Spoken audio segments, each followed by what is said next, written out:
आप ये कैसे कह रहे हैं कि हम निर्णय लेंगे कि चुनाव नहीं लड़ेंगे? ये निर्णय प्रभुनाथ सिंह के समर्थकों का होगा, ये निर्णय महाराजगंज के मतदाताओं का होगा, ये निर्णय रणधीर सिंह के चाहने वालों का होगा। पार्टी अगर राजद चाह देवे कि महाराजगंज हमको नहीं देना है तो नहीं देना था, वो लोग जानबूझकर दे दिए हैं। ये तो हमारे साथ धोखा हुआ है, वो जानबूझकर ऐसा किए हैं। 2019 में चुनाव में हार हुआ, अगर ये कारण वो बताते हैं कि रणधीर सिंह चुनाव हार गए इसलिए टिकट नहीं मिला, तो पूरे बिहार में राजद का खाता भी नहीं खुला था। उनकी बेटी भी चुनाव लड़ी थी, हार गई थी, फिर भी अपने घर परिवार के लोगों को टिकट क्यों दिया जा रहा है? आप तो जानते हैं हम राष्ट्रीय जनता दल से पीछे चुनाव लड़े थे, लेकिन इस बार राष्ट्रीय जनता दल पता नहीं कौन सा ऐसा उन लोगों को मजबूरी सामने आया कि महाराजगंज सीट कांग्रेस के झोली में दे दिया गया। ये तो समय आने दीजिए, पता लग जाएगा। महाराजगंज का चुनाव किसी दल और किसी सिंबल के नाम पर नहीं होगा। महाराजगंज का चुनाव महाराजगंज के युवाओं के हित और महाराजगंज के विकास के लिए होगा। महाराजगंज लोकसभा क्षेत्र के 14 प्रखंड से जो भी मेरे पिता आदरणीय श्री प्रभुनाथ सिंह से जुड़े हुए लोग हैं या जो मुझसे व्यक्तिगत जुड़े हुए लोग हैं, जो प्रभुनाथवादी अपने आप को मानते हैं, जो प्रभुनाथ सिंह के परिवार का सदस्य अपने आप को मानते हैं, वैसे अपने नौजवान साथी और अभिभावक लोगों को बुलाकर आज एक चर्चा हुआ है कि 2024 लोकसभा चुनाव पे हमारा अगला रणनीति क्या हो। क्योंकि आप तो जानते हैं हम राष्ट्रीय जनता दल से पीछे चुनाव लड़े थे, लेकिन इस बार राष्ट्रीय जनता दल पता नहीं कौन सा ऐसा उन लोगों को मजबूरी सामने आया कि महाराजगंज सीट कांग्रेस के झोली में दे दिया गया। और ऐसे परिस्थिति में महाराजगंज के मेरे अभिभावकों का, नौजवान साथी का बहुत ज़्यादा दबाव मेरे ऊपर बनाया जा रहा है कि लोकसभा का चुनाव लड़ना है। हम लोग 28 तारीख को 11:30 बजे दिन में मसरक शिव भवानी कोल्ड स्टोरेज के कैंपस में कार्यकर्ता बैठक का आह्वान किए हैं। पूरे महाराजगंज लोकसभा क्षेत्र से ज़्यादा संख्या में लोग वहाँ उपस्थित होंगे और उन लोगों का जो निर्णय होगा, अगर उन लोगों का ये कहना होगा कि हमें चुनाव लड़ना चाहिए तो हम लोग मजबूती से निर्दलीय चुनाव लड़ेंगे। अगर अपने कार्यकर्ताओं का ये हुआ कि नहीं अभी लड़ना उचित नहीं होगा, हम लोग चुनाव नहीं लड़ेंगे।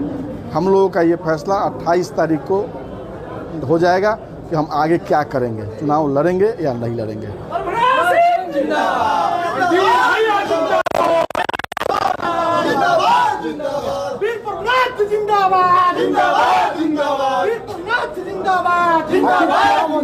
क्या वजह रहा कि यहाँ गठबंधन का सीट जो है बदल दिया गया? देखिए वो तो उनकी मजबूरी होगी।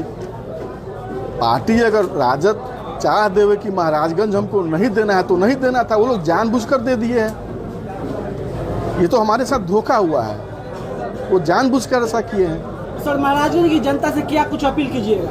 महाराजगंज की जनता से मेरा यही अपील है कि इस बार 28 तारीख को हमारे जितने भी अभिभावक हैं, नौजवान साथी हैं, दोस्त हैं, वो सब ज़्यादा से ज़्यादा संख्या में पहुँचे और मुझे दिशा निर्देश करें कि आगे हम लोगों को क्या करना है। अगर लड़ना है तो मजबूती से फिर चुनाव लड़ने में लगे। आखिर 4 साल क्षेत्र में रणधीर सिंह को किस मकसद से घुमाया जा रहा है? तभी तो मैं बोल रहा हूँ कि पार्टी की तरफ से मेरे साथ नाइंसाफ़ी किया गया है, धोखा दिया गया है।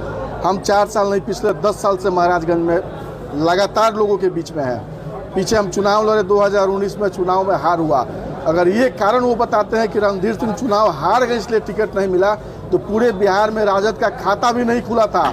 उनकी बेटी भी चुनाव लड़ी थी, हार गई थी, फिर भी अपने घर परिवार के लोगों को टिकट क्यों दिया जा रहा है? रणधीर सिंह जी, आपका नाम तो पप्पू यादव से हैना साहब से जोड़ा जा रहा है, जो स्टार्टअप उन लोगों का है। प्रभुनाथ सिंह 4 बार सांसद रहे, 2 बार विधायक रहे, तो कहीं ना कहीं उनका जो स्टार्टअप है हैना साहब पप्पू यादव से भी ज़्यादा है। तो आपको कहीं ना कहीं बाद में निर्णय लीजिएगा कि चुनाव नहीं लड़ेंगे, तो आपके समर्थक में जो रोष है कहीं ना कहीं दूसरे परिवर्तित हो सकता है। आप ये कैसे कह रहे हैं कि हम निर्णय लेंगे कि चुनाव नहीं लड़ेंगे? ये निर्णय प्रभुनाथ सिंह के समर्थकों का होगा, ये निर्णय महाराजगंज के मतदाताओं का होगा, ये निर्णय रणधीर सिंह के चाहने वालों का होगा। अगर वो बोल दिए कि लड़ना है तो दुनिया का कोई ताकत नहीं है जो हमें लड़ने से रोक ले। जो ओपिनियन है,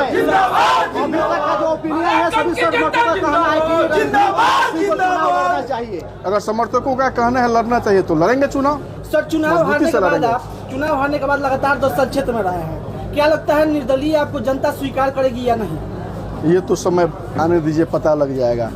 महाराजगंज का चुनाव किसी दल और किसी सिंबल के नाम पर नहीं होगा। महाराजगंज का चुनाव महाराजगंज के युवाओं के हित और महाराजगंज के विकास के लिए होगा, और जिसके अंदर क्षमता होगा महाराजगंज का आवाम उसको अपना नेता चुनेगा।